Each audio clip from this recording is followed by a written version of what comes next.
Praise the Lord. கர்த்தர் நல்லவர், அவர் கிருபை என்றும் உள்ளது. இந்த நாளிலே கர்த்தராகிய இயேசு கிறிஸ்துவின் நாமத்தினாலே உங்களை சந்திப்பதில் மிகுந்த சந்தோஷம். ஏசாயா 35:8 கடைசி 2 வரிகள். அந்த வழிகளில் நடக்கிறவர்கள் பேதையராய் இருந்தாலும் திசை கெட்டு போவதில்லை. எனக்கு போதுன்ற அறிவு இல்லைங்க, எனக்கு நிறைய படிப்பு இல்லைங்க, எனக்கு உலக பிரகாரமான ஞானம் இல்லைங்க, எனக்கு பழைக்க தெரியலன்னு சொல்கிறாங்க, எனக்கு குழப்பம் நடத்த தெரியல, வாழ்க்கை நடத்த தெரியல அப்படின்னு கலங்கி போயிருக்கிறீங்களா? இந்த பாடலை பாடி கர்த்தரை உயர்த்தும். நான் ஒருபோதும் உன்னை கைவிடுவதில்லை என்றுரை செய்தேன் அன்றோ. நான் ஒருபோதும் உன்னை கைவிடுவதில்லை என்றுரை செய்தேன் அன்றோ. கடலாழத்திலும் அக்கினி சூளையிலும் உன்னை காத்திடும் பலவானன்றோ.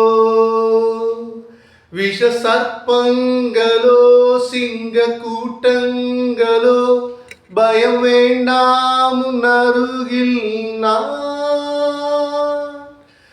என்றுரை செய்தவரை ஆராதிப்போம், ஆவியில் ஆராதனை.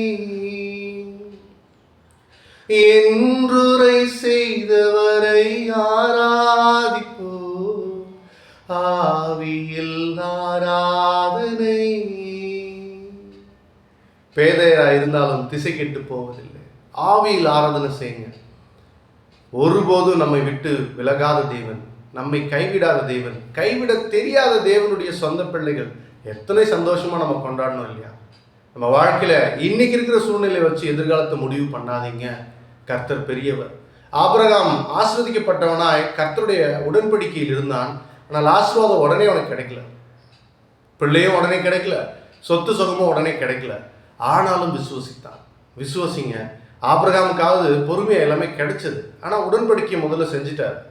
இங்கே நமக்கு புதிய ஏற்பாட்டின் பிள்ளைகள், அவருடைய சிலுவினால் மீட்கப்பட்ட பிள்ளைகள், நமக்கு எல்லாம் செய்தாகிவிட்டது, நமக்கு எல்லாம் செஞ்சு முடிச்சிட்டார்.